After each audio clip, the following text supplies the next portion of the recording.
fuck Charlie. And fuck you, Charlie. And I wanted to say this. Good luck, Charlie. You motherfucker. You should name this episode Fuck You, Charlie. Should I? Fuck you, Charlie. Good luck.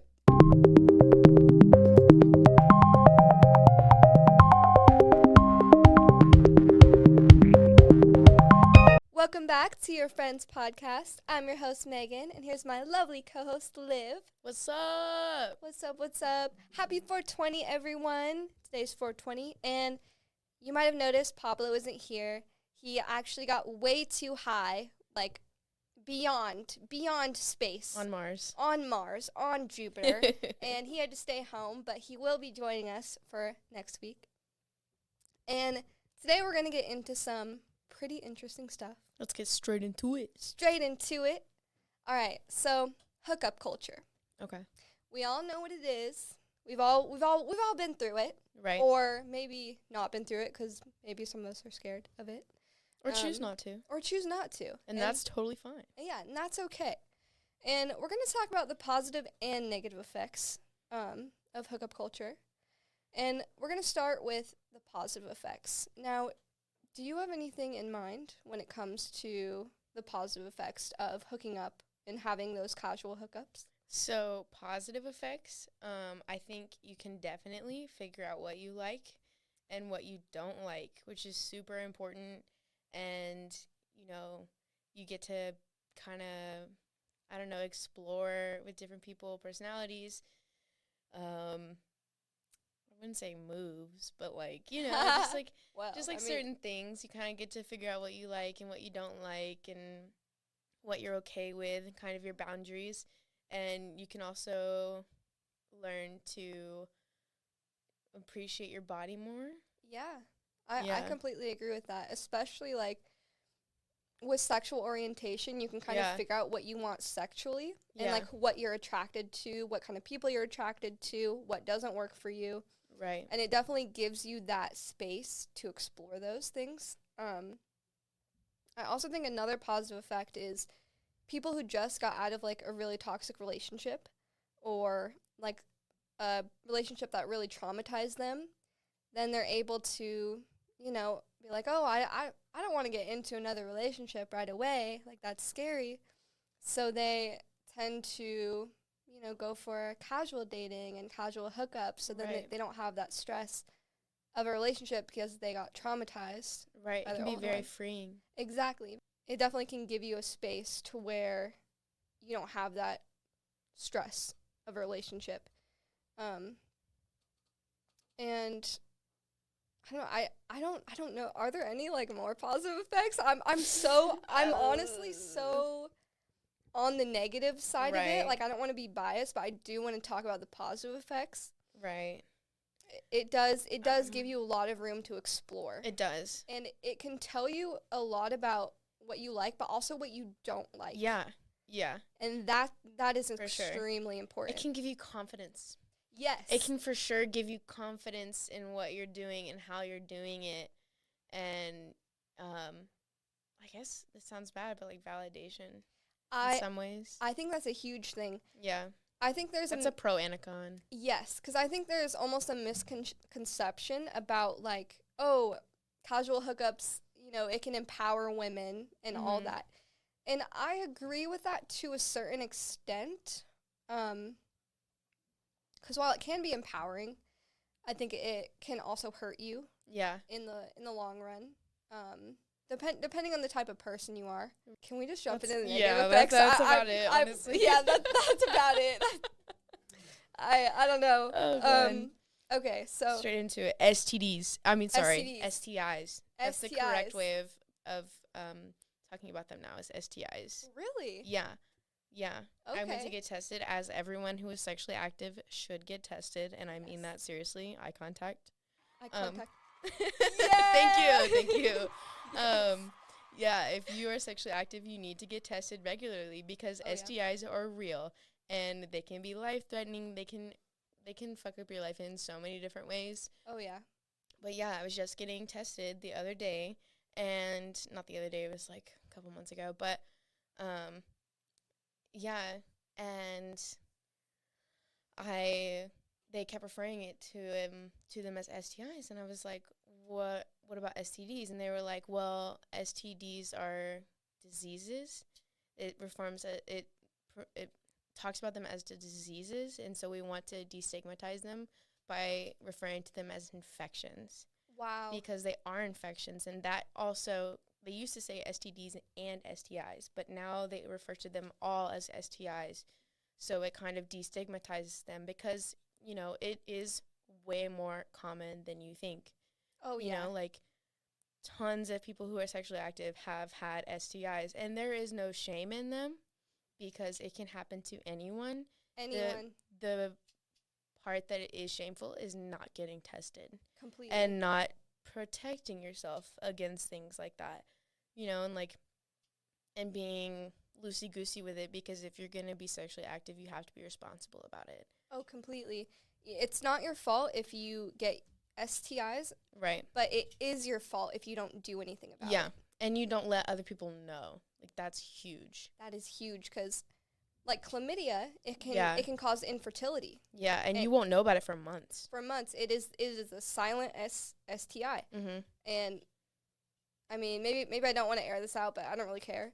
Like, 3 years ago, I got chlamydia because I was with this guy who was cheating on me with half the fucking town. Oh, fuck him. Fuck him. Boo. And I didn't know I had it, and it turned into pelvic inflammatory disease. Oh, God. And I had to go to the ER twice. Wow. And take the strongest antibiotics, and it was absolute hell. And then I had a bunch of doctors tell me I was most likely infertile. So that was fun. Oh, no. Yeah, but I don't want kids anyway, so. Okay. It's okay, but. It works out in a way. Yeah, so definitely get tested. Right, get tested, Yeah. Talk to people about it. And chlamydia is super, I remember I used to be so scared because I grew up, like, very religious, and STIs, you might as well have a demon inside you. Oh, yeah. You know, it's not quite the same. So I think it's important to destigmatize them, you know, like, chlamydia is super common, and it, like, there are curable STIs, and there's no sense in shaming, you know, about it, and it's so stupid. I remember, like, I had a friend, and she got it, and she was so scared because the guy that she got it from told everyone that she gave it to him. Oh, my God. And that's another part. Okay, let's move on from STIs. That's the biggest downfall from being sexually active in hookup culture, is because of, I mean, I hate to say this, I'm okay, but men, okay, let's just be real. Okay, yes, we're not saying, you know, you don't need to go all not all men on us, but for the most part, you know, men are honored for being a part of hookup culture, and most of the time, they're, you know, made fun of for not being a part of hookup culture, when it's the opposite for women. You know, women are called sluts, whores, you name it, any derogatory term towards women for being sexually active and being a part of hookup culture, when they are just as much a part of it as men. You know, like, that is, I think, the biggest downfall from it. And that just comes from, you know, years and years of society and terrible, you know, boxes that society has put women in, you know, but it takes two to tango, my dude. It takes two to tango, you know, and it's exactly. If you hook up with a woman and you call her a slut, you're a slut too. Yeah, you're a fucking slut. I know. No, I remember, like, one of the first people I ever hooked up with told half my freshman class about it. And everyone was calling me a slut and easy and a whore, and he was the only person I had hooked up with.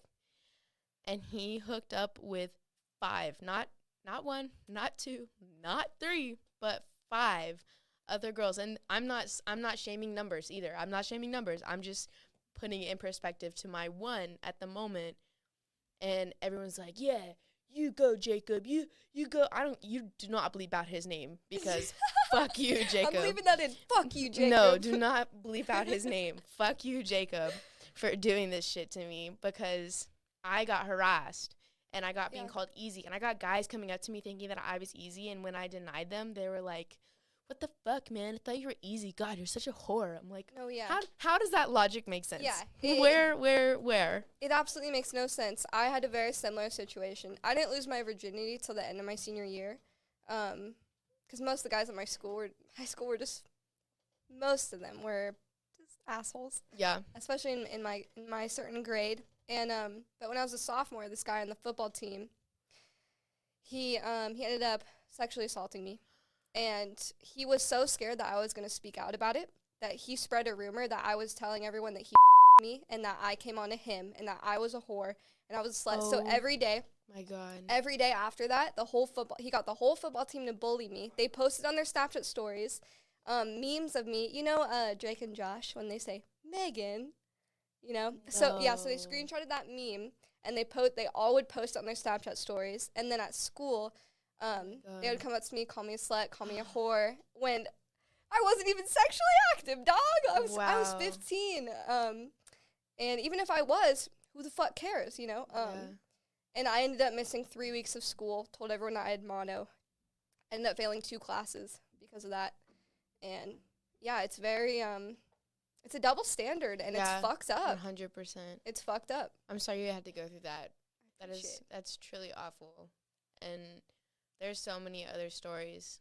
Like, so many. It's, oh God.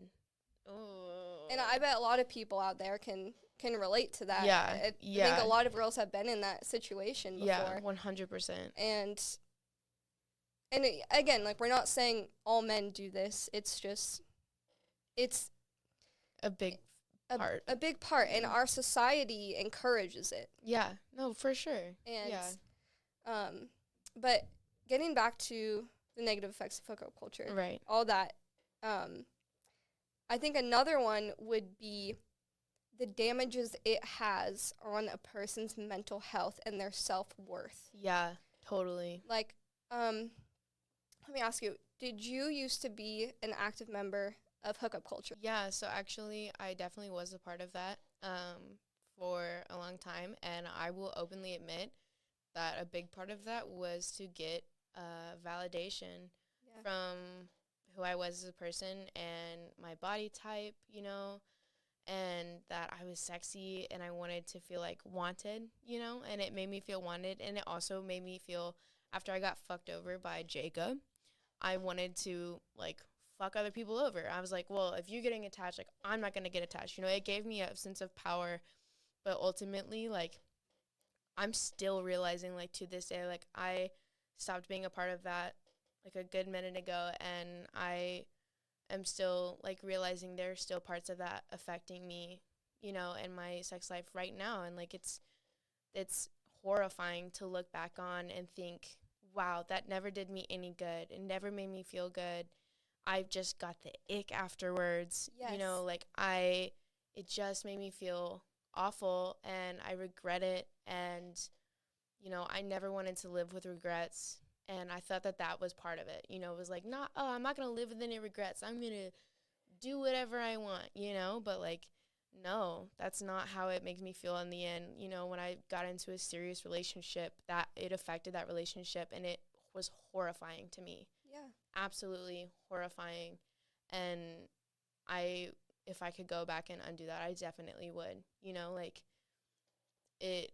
it's not even, it doesn't even have to do with numbers either. It's just like, it's just the people that often are involved in hookup culture, specifically men, they don't really have your best interest at heart. Oh, there's no respect. There's no love there. There's no affection. Yeah. And you tend to be seeking that. You tend to be seeking that kind of affection when you're a part of hookup culture because you can't find it somewhere else. Completely. And I was also a huge advocate for hookup culture. For the past 3 years, up until a few months ago, I would sleep with whoever, not get attached to them, do it for fun, do it to fill a void, to be honest with you. And it was like I was on autopilot. Like, I was just having sex with people, and I didn't even enjoy it. Yeah. I wasn't even enjoying the experience, and now looking back on that, I'm like, why was I putting myself through that. And like none of them made me orgasm. Like why? Why was I doing that? Like, you know what I mean? Like, oh, sorry. you know, like God, there was no better. reason. Do better. Look up Do some better. stuff online. Look, find out where the clit is. No, literally. Have you seen that video of the girl who goes around with a picture of the vagina and is like, "Where is the clitoris?" I have not seen And men that. are literally pointing to the hole. They're like, right there. Like, out of 10 men, 1 got it right. Oh that my is God. so sad. That's insane. Health classes need to be better. Yeah. And men, do your fucking research. Like, just literally, because I feel like, okay, hear me out. I feel like all girls in, like, middle school or, like, high school would look up how to give a blowjob, how to give a hand job, 100%. how to do all these things. That's why I watch porn for the first time. Oh, exactly. Yeah. And where are the men looking up where the clit is and how to stimulate it? Yeah. Where are they looking it up? They need to show that shit on porn. They should be like, oh, I'm going to go right for it. I don't know. No, they should have classes on porn. For real. Where they teach it. No. And, please. And, like, it doesn't help that, like, half the women on there are faking it either. Yeah. And it's, like, because men just think they have to do the basic minimum, and women are just like, huh. And they think that all girls can orgasm from penetration, which most girls cannot orgasm from penetration. It's really not that common at all. No. And so, yeah, I think the self-worth aspect of the hookup culture is huge. So I used to hook up with people, not care about it. Now, I cannot hook up with someone unless I have an emotional connection with them. Otherwise, I will feel awful. I will feel terrible about myself. I'll be like, why did I do this? I didn't even enjoy it. And it's literally like my brain will be on autopilot, and I'm just doing it for validation to fill a void. And most time when you're using sex to fill a void, after, you're going to feel twice as empty. Oh, yeah. Twice as empty. Yeah. And then you have rebuilding to do. Rebuilding. And it also, if I have sexual trauma, and all that these casual hookups are doing are adding to that sexual trauma. Right. Like, literally, my therapist was like, Megan, you are adding to your sexual trauma. You need to stop this. And she was so right. Like, I needed to hear that. But I think validation is a huge reason why. Yeah, it's a huge part of it. Yeah. It's interesting, like, I've heard of so many connections to people being in the hookup culture because of something that happened in their childhood. Yeah. You know, and things that happened really early on, and that's becomes an outlet, you know, and that's where it becomes unhealthy, and, you know, it can become an addiction sometimes. Yes. Whatever it may be, like, it becomes unhealthy, and I think that there is a very fine line that very few people can walk. That line in hookup culture between, you know, being healthy about it and getting what you want, and then, you know, moving past and doing it for a deeper reason that's, like you said, is just going to hurt you 10 times more. Exactly. And I think, like, that unhealthy, you know, coping mechanism, it can turn into addiction. Yeah. It can turn into a form of self-harm. Yeah. I used to use casual hookups as a form of self-harm. Yeah. And that is just a whole other thing. Mm-hmm. But it can really become, when you don't have control over the things in your life, that is something you always have control over. You know, sex. Right. You can just use that to any degree you want. Mm-hmm. And I think that it can become extremely unhealthy. Yeah. I think something that has a bad reaction on hookup culture would be porn. Yes. I think that porn is unrealistic, and it gives people, like, the wrong expectations, and I think that has a negative impact on hookup culture, and on both women and both women and men, you know, because men think, like, I'm supposed to last an hour, you know, like, I'm supposed to look like this, I'm supposed to be like this, you know, like, I will recognize, like, that has a negative impact on men just as much as it does women. Maybe not Right. as much, but it definitely does have a negative impact on men and their expectations for sex as well as women's. Right, and like it's like they expect to have like crazy, like almost Right. not abusive sex, but just like Yeah, just insane, and like that's not really the reality right, of it. I mean, some people might like pain, and, right. you know, pleasure and all that, but Sorry, go ahead. I had this guy Okay. spit in my mouth without asking me, and I almost threw up on him. It was disgusting, and it's like, okay, he learned that from porn, right? And he thought girls like that. Do not fucking spit in someone's mouth without asking them first. Like, what the fuck? And then he flushed the condom down my toilet and could have destroyed my septic system. Don't flush condoms down the toilet, please. What else are you supposed to put hot sauce on them? Like Drake. Dude, Drake should just get a vasectomy, because you can. No, for real. you She can, fucked herself over on that one, though. Oh, yeah. That's her own damn fault. If you're picking a condom out of the trash, Dude. that's your own damn fault. Yeah. You're gonna get Oh, shit. your shit's gonna be on fire. Yeah. Oh my god. Damn, that is ooh. Okay, before we move on, though, consent I don't want to whammy. is fucking cool.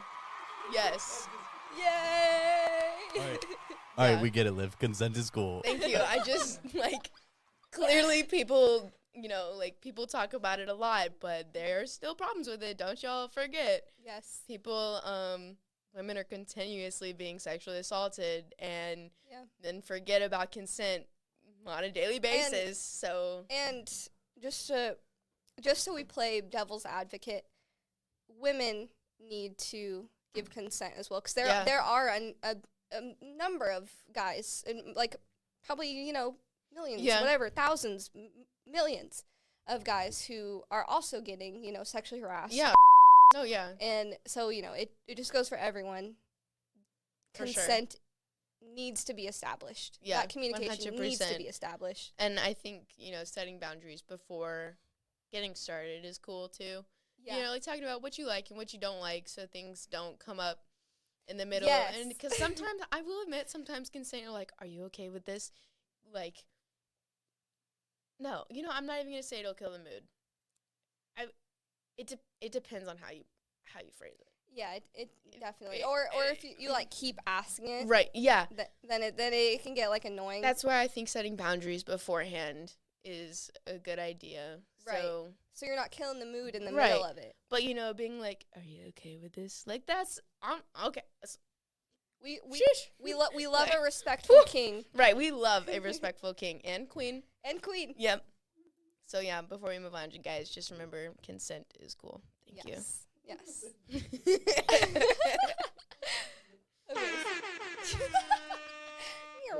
Okay. So I think that wraps up the negative effects of Yeah. hookup culture. I think we nailed it on the head. We hit pretty much everything, yeah. We hit it. We hit it pretty hard.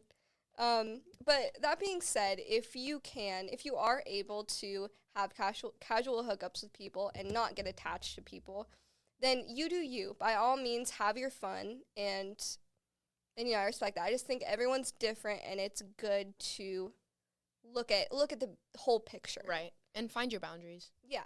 Always setting boundaries is number one. Yeah. All right.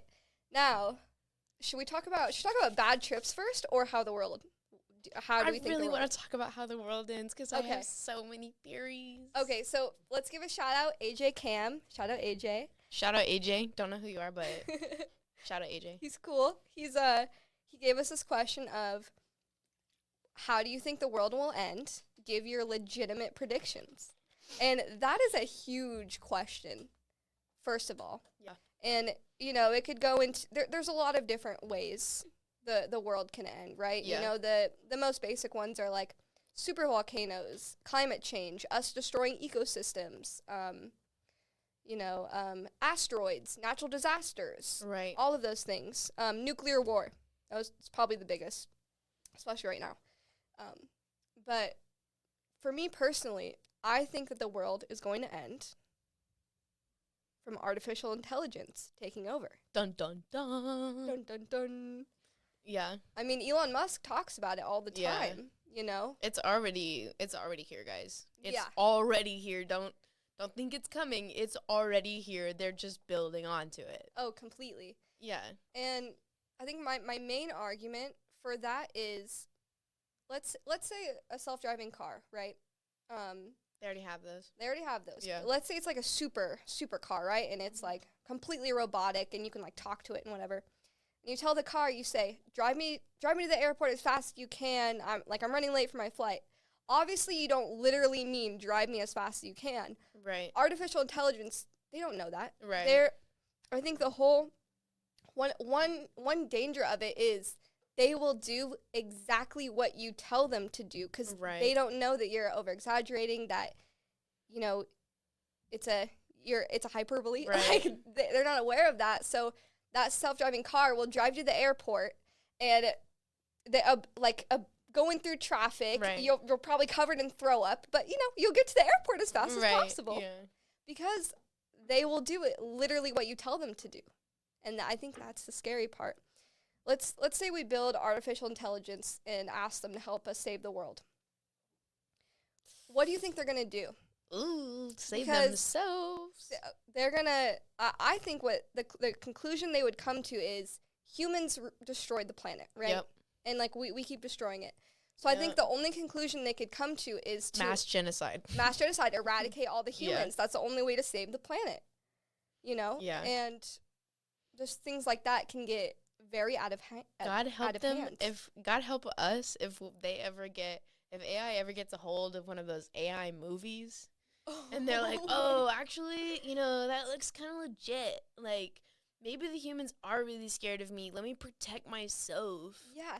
I was I was just watching. I've been watching a lot of videos of different robots. Like Sophia the robot. That's probably like one of the most popular robots out there. Is that the Instagram?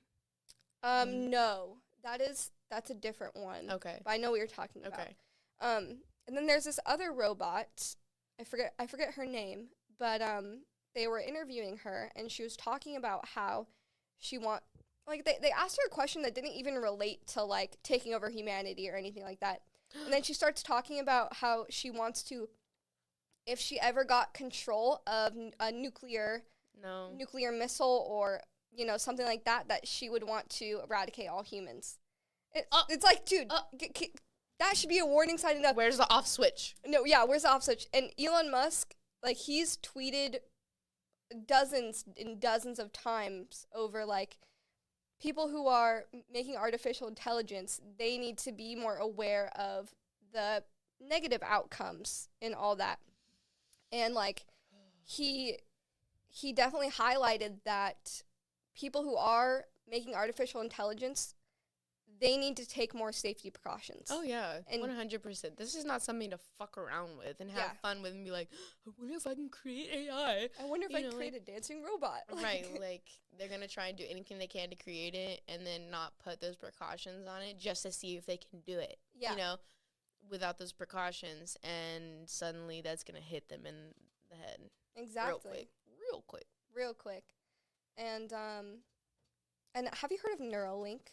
No. When Elon Musk is working on this thing. Oh, the chip. Yes, I have heard of that. So a lot of people have misconceptions of it, though, right? Okay. And like I was talking about before, when we ask artificial intelligence to do something, they're going to literally do what we tell them to do, right? Elon Musk is actually trying to break that by having the chip Neuralink. And what it does is it would make communication with artificial intelligence so that if we tell them to do something literally, they won't do it as literally. Okay. And they'll kind of know what we're thinking. Exactly what you mean. So that's one aspect of Neuralink that he's trying to do. I know it does a few other things, you can listen to music and I heard someone said it's going to connect to the metaverse. It's going to become Ready Player One real fast. I think if that happens, the simulation theory is proved. I believe in the simulation theory 100%. That we're in a simulation right now? Oh, yeah. Really? I think that it's real life, but it's becoming more and more of a simulation.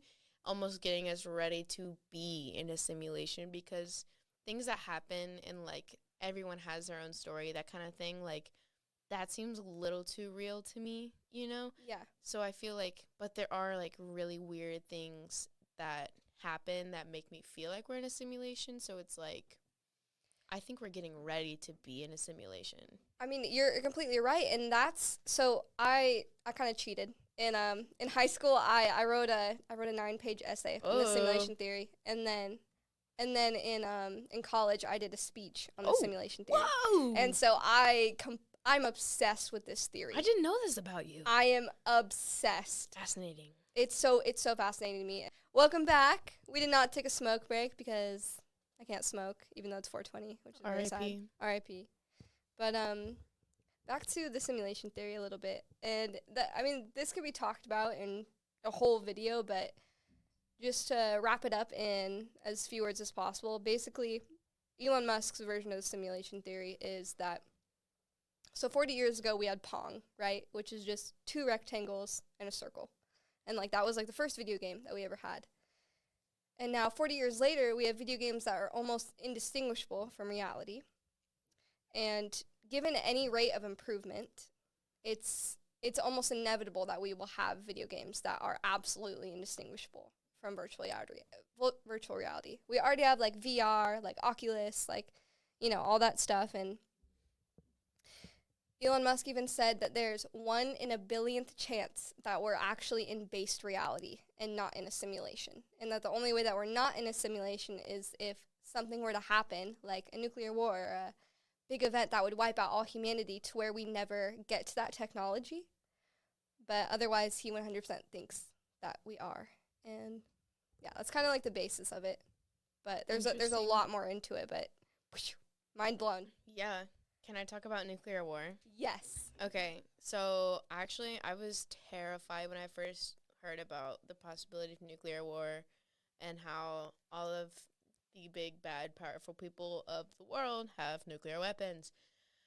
And I had a little breakdown, and I was like, Dad, we're all gonna die. And he was like, no, bro. So here's just no. So actually, all nuclear technology has a trackable piece of them. Like, you cannot build a nuclear warhead without this piece. And the piece is trackable by every nation that has nuclear warheads. So, like, almost every nation. And so that means that, let's say, Russia sent over a nuclear weapon, like a nuclear missile, to the United States. As soon as they press that button, we know within seconds. Right. And we're sending one back. So it is the end of the world, but that's also what keeps a nuclear war from happening, because everyone knows if you send one, you're getting one right back. And Right. that will be the end. You know, so I think it's kind of at a standoff right now. So that's actually not something I'm worried about towards the end of the world conversation. I'm not worried about nuclear war. That actually put me at peace. I'm like, okay, cool. Everyone has one. Now we can all chill. Like, I guess the more people that have them, the better, which sounds kind of really weird and fucked up in a way, but essentially it's for more peace in a way. Anyway. I agree with that. Yeah. The whole concept of nuclear war is absolutely insane. And yeah, my dad just has Fox News on all the time and is always freaking out about it. I'm like, you need to chill. You cannot. He was literally like, you can't move to Sacramento. That they're going to be the first to bomb that. And I'm like, there's no military here. They don't have anything to bomb in Sacramento. Like, what are you even talking about? I feel like, I don't know, or my dad at least, like, the whole Fox News or any news, I feel like any news that you have on constantly, it's just going to be a stressor. It's toxic. It's good to be informed on what's going on, but at a point, ignorance is bliss. And also, a lot of the information being funneled through the news is not real. Yeah. Fake news there's so much fake news today that you cannot tell who is telling the truth unless you do legitimate, hardcore research. Right. And it kind of depends on, like, what news channels you watch. They're all going to be saying something different. But also the same thing at the same time. Yeah. It's weird. Like, It's fake super news weird. is so common these days in propaganda, and like I told you about how with the war on Ukraine, like maybe 8 of the top news um, news channels were posting this photo of a woman who supposedly was a victim of the bombing in Ukraine, and it was actually a woman who was a victim of a bombing in 2008. I heard about that. that. Yeah, same with the building and the woman, and they were all using it. And that's propaganda. That's straight up propaganda. And they're not talking about the real shit that's going on, and they're not talking about the real things. And, like, no one covered the fact that the U.S. government openly admitted to seeing a UFO. Right. Like, it was just Corona, and it was just, like, your opinions on masks. Right. It's selective. It's completely selective, and it's powered by the powerful. Right. So, they're not going to say anything that the head of whatever doesn't want to be said. Yeah, and And what better to obviously the government wants to keep us under control. Like, wants to keep us dumb, wants to keep us ignorant, doesn't want to keep us informed. What's the best way to control a population than to keep them ignorant and to not tell them everything? Right, but you let them think that they know everything, which is by giving them the news, but you're controlling the news. Exactly. Another way that I think that the world is going to end is the zombie apocalypse. Let's talk about that shit. Wait, okay, really? Yes, I just saw something the other day that is talking about how they are putting a virus into mosquitoes. And the mosquitoes that survive this experiment, they are going to release onto people. And within 24 hours, I am in the car listening to radio because I was too lazy to plug out my aux. People, you should start listening to radio because the commercials I have been hearing recently, they sound nice. Like, if you're zoned out and you're not listening to it, you're like, oh, this is a nice commercial, whatever. Like, it's like background noise. You listen to that shit. This is nice ass woman talking about, like, okay, guys, it's ready. It's mosquito time. Like, and she's like being so nice about it, and her voice is so calming. But she's like being like, you needed to start preparing for mosquitoes. It's only mosquitoes. It's not just bugs. It's like mosquitoes. She's like, make sure you don't have any still water around the house. Like, make sure like you don't have any breeding grounds for mosquitoes, and make sure you're always wearing bug spray. Like, literally. It was terrifying. And the same thing happened the other day when I was talking about the end of the world. And then I go and I'm talking about how I feel like unprepared and everything. And I go, it's like 2 a.m. and I'm moving my car to a different parking lot. And I hear this commercial and she's like, so you know how much effort you put into your child's first birthday and you want everything right, or that trip that you're taking with friends and you plan and you make the group chat a month ahead and you plan everything to a T so that it goes perfect. Well, you should use that much effort on planning just in case something big happens. And she's talking about, like, she's very vague about it. She's like a natural disaster or something. She's like, have a go bag ready and make sure you have a plan with your family members and close friends of where you could meet up if something were to go down. And, like, Wait, it's what fucking the fuck? scary. And I'm not kidding you. Within a week, I created a go bag. I have a go bag that I could literally, like, cans of food, fucking sweatpants, shorts, tennis shoes, like, socks. I'm terrified. Dude. Like, I have had this feeling my whole life that the world is going to end. And I hear this fucking commercial telling me to get a go bag ready. You best bet that shit is ready under my bed. Oh, my God. Like, that's makes terrifying. knives, everything. If I had a gun, it would be in there, too. Like, I'm saying, like, listen to the radio more, because the thing about radio is if they're putting those commercials out, whether it's at 2 a.m.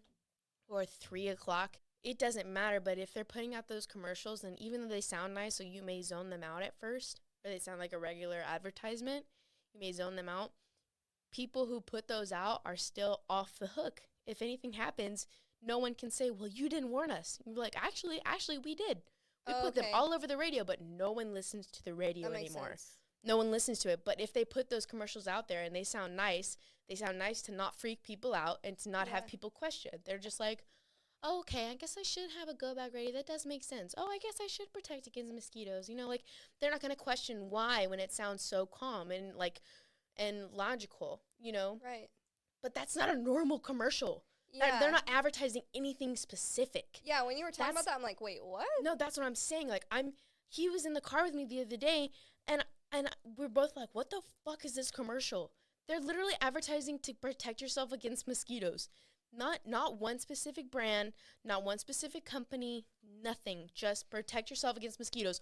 Right after this thing about mosquitoes came out, I'm like, what the fuck? So that's why I think that the zombie apocalypse is for sure gonna happen, because it's so easy, as we've seen in the last couple years, it is so easy to infect the humans. And for that shit to spread so fast, and people are gonna freak the fuck out about it. And then you add that onto global warming and the overall hostility of the planet right now because of everything going on. Like, come on. The zombie apocalypse awaits. Okay, that whole thing is absolutely insane, and it makes sense, like, with everything together. But something that brought it for me, I'm fucked if the mosquitoes. I swear to God, no matter who I'm with, right? If I'm out and the mosquitoes are out, I'm the only one who gets bit. I'm covered in mosquito bites. None of my other friends get bit, and I think it has to do with the blood type I have. Yeah. But wow, I'm fucked. I'm the first one to go in the zombie apocalypse. Hey, honestly, I was talking about this with my roommate the other night. We were watching that Black Summer TV show, and she's like, if the zombie apocalypse hits, I'm out. I'm taking myself out, bro. I'd rather be a zombie than try to survive in that shit. And I was thinking about it, and I'm like, you know what? I might too. I'm like... That reminds me of, on Bumble, like, one of the questions is, what's your plan for the zombie apocalypse? Yeah. My answer was vibe. Vibe. Just vibe. Yeah, just vibe. Yeah. So I think my Bumble answer, I didn't answer that on Bumble, but if I had to answer that, I kind of have too much of a meticulous plan for this. But I would definitely get a hold of a gun. That sounds terrible. But I would definitely get a hold of a gun and get a group of people that I trusted and rob a store, loot the fuck out of that place, and then move cross country and find someone I knew back in the South, because I know that those farms are gonna be like the safest place to be. Like, That's the middle so of the true. country, the better. Like, the more out of the middle of nowhere, the better. I mean, you can see that in any zombie movie, clearly. Oh, yeah. So yeah, that's it. I'd go to, like, Wisconsin or some shit. Right, yeah. And in the middle of Oregon, up in the mountains. Actually, not even the mountains. Ugh, no. But, yeah, somewhere where you could have your own, like, farm and, like, food and stuff and, like, a fence. Fence is the biggest part. Yes. Yeah. Fence is definitely the biggest part. Or a stadium with a dome. For sure. Imagine. All those stadiums never go well. Oh, yeah. And they never go well. They're like, meet at the stadium. Oh, shit, the stadium has been overtaken. That always happens. It's always a stadium, too. Yeah, it's always a stadium. Bad. So, Megs, I think our viewers would appreciate knowing a little update on your life. Could you give us a little update on what's going on? Yes. So, guys, I'm not homeless anymore. Let's go. Let's go. Yay! Thank you.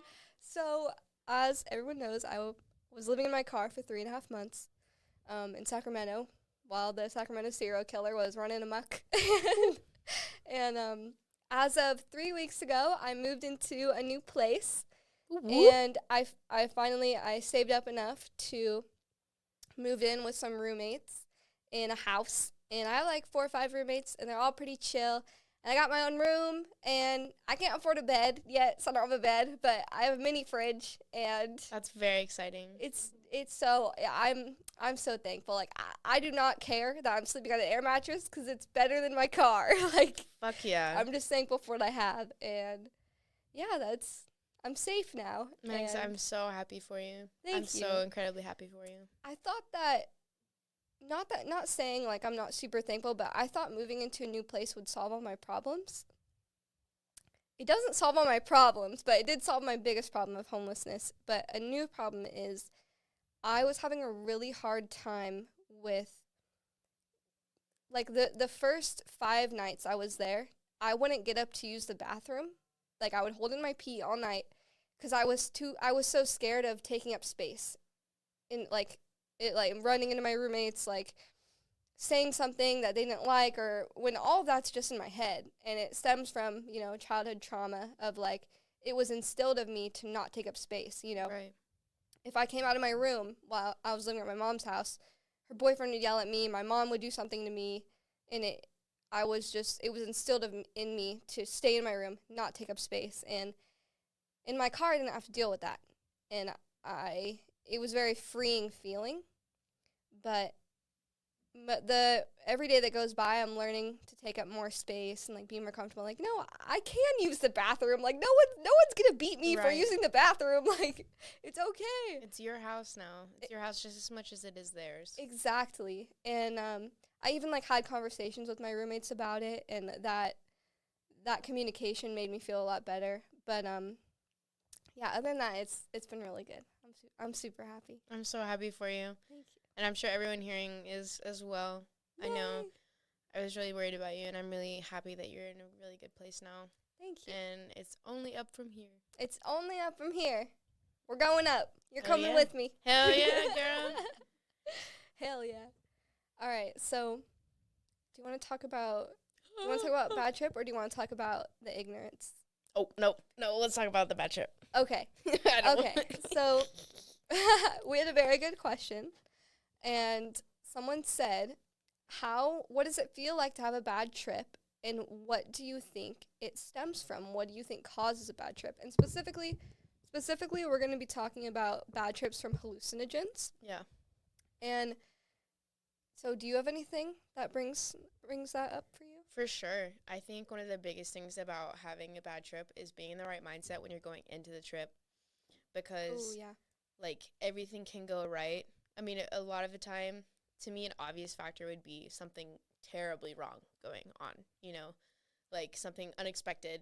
Like when me and you were having that trip and we weren't expecting your brother to be home, and suddenly we're like, oh shit. Like, I was like, I don't know how to act. Like, I don't know. Like, I didn't know what to do. Like that can definitely cause a bad trip. But I would also say that having the right mindset going into a trip. So if you are like, okay, there's different ways to put this. If you're in a very dark mindset, okay, first off, you know, hallucinogens have proven to be helpful with depression and anxiety in small doses.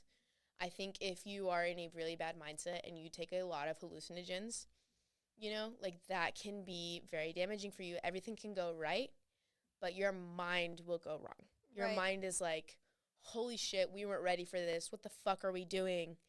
You know, and shrooms will make you look at yourself totally different in the mirror and inside. Yes. You know, like, you start to have a completely different perspective on a lot of things, and that, for the most part, includes you, because you can get stuck inside your head, especially if you're tripping alone, which I do not recommend unless you have done it multiple times before, like tripped with other people. Then I would say it's okay to trip by yourself. I tripped by myself for the first time, and it was, I told you about that, when I, like, walked on the railroad tracks, and then I met the homeless guy. Yeah. That's in the shroom episode, too. Right, yeah. So it's like, I don't know, I wouldn't recommend that to anyone, because it can be terrifying, because you don't know what to expect, because you haven't experienced it before. Anyway, but yeah, you can get stuck inside your mind, even when you're around people that you love and care about, you know, like, you can get stuck inside your mind so fast. Yeah. And you start thinking of things that you have never thought of before, and it can be really troublesome. Like, we already talked about this in the shroom trip episode, but so never mind. But yeah, I think basically being in the right mindset, like, knowing what you're getting yourself into, doing enough research, and, you know, making sure your environment is right is, like, the key to having a good trip, for sure. Otherwise, you know, other things, unexpected things, like, even the simplicity of someone coming home, you know. Yes. My friend was doing a trip, and her mom came home in the middle of it, and she was like, holy fuck. She wasn't supposed to come home that day, and the one day she happened to come home, and she was tripping her balls off of 2.5 tabs of acid in her room, and her mom is trying to talk to her, like, hey, honey, I decided to come home today, like, can we hang out? And she's like, she didn't know what to do, she didn't know what to say. I think they ended up hanging out watching TV, and she was clearly tripping her ass off 'cause she was like laughing at things on TV and seeing things that weren't there, and her mom started looking at her weird. Then her mom got mad because she realized that she was tripping, and that can lead to a terrible trip. So, like, unexpected things, and also just being in the right mindset. What would you say? I would completely agree with you. I think the three main things for what causes a bad trip is environment. If you are in an environment that is negative, or you don't feel completely comfortable in, that is going to affect you. I think it's environment, social, like who you do your trips with and who you're surrounding yourself with, plays a huge impact on where your trip goes. And the third, so environment, social, and mental state. If you are in a good mental state, you're gonna have a good trip. And I think all those three things, even if you just have two of those things, like if you're in a good mental state and you're doing it with a good person, right, but something happens in that environment, you can still recover. You can recover. And I would also make the argument that personally, I don't think there's a such thing as a bad trip. I think there's a such thing as a difficult trip. And here's why I think that it's not bad. So I've done shrooms. I've had 8 shroom trips, all with different people. I've taken anywhere from 2 grams to 5 grams. And 7 out of those 8 trips started as a bad trip. Or like it was good and then it went bad and then it went good again. And every time I've had a bad trip and I felt that lowest point, I've always come out of it knowing something better. Because think about it like this. I don't think there's a such thing as a bad meal, right? It could be a meal you didn't like, but you learn something from it. You learn, I don't like this food, or this food makes me sick, or, I'm allergic to this food. You always learn something from it. And so that's why I don't think you can have a bad trip. It can be a difficult one, but you're always going to come out of it learning something new about yourself, learning something valuable, and I think that's the point of a quote-unquote bad trip. That's beautiful. I think that's a crazy, amazing viewpoint, and that also applies to life. Just like you said, it applies to meals, it applies to life. And, I mean, clearly, you've shown this, like, the entire time that we've been friends. Like, you always have that mindset. Like, when it's bad, you learn something from it, and I think, and you grow, you know, and I think that is beautiful, and I hope that more people hear that. And I think, that is also the biggest thing with shroom trips, you know. Completely. And, and also recognizing that it will end. Completely. And as to what a bad trip feels like, for me, one of my worst bad trips, I did 5 grams of shrooms at Rolling Loud. Or no, actually, I'm not going to use that one as an example. I'm going to use this other one. So I took shrooms with these 2 girls. One of the girls, she was cool. I was friends with them both, went to high school with them. One girl was super negative. And she started talking about all this stuff, all this really dark stuff. And it literally felt like she was a big black hole, and she was sucking me into the black hole. And I had to leave. So I literally left. I went in my car. I didn't drive, obviously. But I just sat in my car for 4 hours till the shrooms were off. And I had a great trip by myself. But she started sucking me into that black hole, that dark energy so much. I started crying. I started freaking out. And I just think, it all depends who you do it with, your environment, and your mindset. But moving past shrooms, because we have about 4 minutes left. Before we go, I want to tell you about what happened with Charlie. Yes, please. And I'm going to use his real name. I don't give a fuck. Yeah. I don't give a fuck. Yes. I'm going to air this motherfucker out. Okay. Yes. So, so when I was living in my car, I didn't have any friends, but I did have this friend named Charlie, and I told you about him. I spoke extremely highly of him. Did I? Yeah. I literally told you, this person is the coolest person I've ever met. We sing Billy Joel together, all this shit, right? And we would hang out, and we would hang out all the time, and he would meet me at the park that I would sleep at, and I'd always have joints rolled for us, and we would smoke, and he never offered to pay me for the joints or anything, but I never asked. And then a little bit, like, a month goes by after, like, we hang out a lot, and he starts asking me for a lot of favors. He starts asking me, will you roll joints for my friends and I? And I go, yeah, like, sure. So I roll him, like, 2-gram joints, really big joints. He never pays me for them. And then he asks again, like, 2 weeks later, can you roll me 3 more joints? And I do it, because I'm his fucking little bitch at this point. And I also didn't realize what was going on. So I roll him the joints. He doesn't pay. He doesn't pay for me again. And then a few days go by, and we go to one of my favorite restaurants that we go to a lot. But before that, we were in the car, and he was like, oh, I'm having such a bad headache. Oh, my God, like, my head hurts. And I'm like, oh, do you need water? Like, I'm just like, oh, what do you need? What do you need? And he knew I had a soft spot for him. Guys pick up on that. Like, he knew, right? And I was like, oh, here, like, do you need water? And he's like, no, I'm hungry. I need food.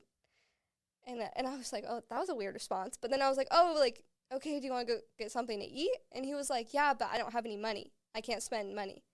And, like, literally baiting me, you know, to be like, oh, I'll buy you a meal. Like, it's fine. And so that's what I did. I bought him a meal, even though he owed me $80 at this point. Wow. Yeah. And after that, I was like, wow, this person's using me. And I told my therapist about it, and my therapist was like, Megan, he is using you. He is taking advantage of you. Yeah.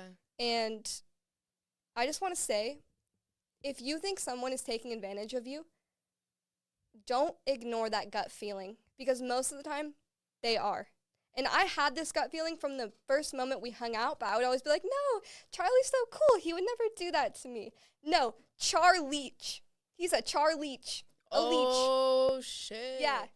Fuck you, Charlie. Fuck you, Charlie. Fuck you for taking advantage of this beautiful, amazing, kind person who was willing to give you so much. And imagine owing a girl who's homeless $80. Like, I didn't have that money to spend to begin with. Like, what the fuck? What the fuck? Yeah, and he never paid me back. And yeah, so I realized what was going on. And I just want to say, yeah, if you feel like someone's taking advantage of you, don't ignore that gut feeling. And when I brought this up to him, I was like, I don't want to be your friend anymore. He literally started fake crying and tried to manipulate me. And I was able to take off those rose-colored glasses and see him for exactly who he was. Wow. And I thought I was going to cry and be really upset when he left my car that last time we hung out, after I told him I didn't want to be his friend anymore. But I was relieved, because I knew in my gut that no one was taking advantage of me anymore. That's amazing. Yeah. That's so strong. It was so hard, because he like, I really thought he was so cool, and I put him on a huge pedestal, and I think it's really dangerous to put people on pedestals, but it's hard. It's hard, especially because I didn't have any friends, and when you're in a low point like homelessness, you need people to lean on. But he was never there for me like I was for him. But yeah, fuck Charlie, and fuck you, Charlie. I wanted to say this. Good luck, Charlie. You motherfucker. You should name this episode "Fuck You, Charlie." Should I? Fuck you, Charlie. Good luck. And yeah, and like, I just know he's doing this to like other girls. Like, I just know it. He's using his charm. That's tragic. It's tragic. Honestly, what an asshole. Yeah. Oh, and so to wrap it up, this is the lesson I learned from it all. People will take advantage of your kindness and your vulnerability regardless of your situation. Like, they could be nice to you, they could do whatever. Just, people will take advantage of your vulnerability. And that's the biggest thing I learned from that. And that's why I wanted to share that. Join us next time. Next week, we're going to be talking about more fucked up shit. Hell yeah. Hell yeah. And yeah, this has been Your Friends Podcast. And we'll see y'all next week. Tune in next to hear some more insane shit. Shout out Pod Dogs. Shout out Liv. Pod Dog Studios. Thank you, Megan. Thank you, Liv. High five. Woo! We out. We out, baby.